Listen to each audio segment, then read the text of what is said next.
একজন ব্যক্তি তার বন্ধুকে এতটুকু বলেছিল যে আল্লাহ তোকে কোনোদিন মাফ করবে না, আল্লাহ তোকে কোনোদিন মাফ করবে না। এরকম কথা কিন্তু আমরা অনেকে বলে ফেলি।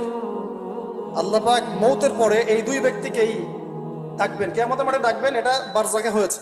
বলবেন, আমার রহমত নিয়ে কথা বলার ইখতিয়ার তোমাকে কে দিয়েছে? আমি কাকে মাফ করব কাকে করব না, এই কথা বলার ইখতিয়ার তোমাকে কে দিয়েছে? আজকে আমি তাকে মাফ করে দিলাম, তোমাকে জাহান্নামে দিয়ে দিলাম, যাও। অতএব আল্লাহ রাব্বুল আলামিনের এই বিশাল রহমত আমরা পাবো, আশাবাদী ইনশাআল্লাহ।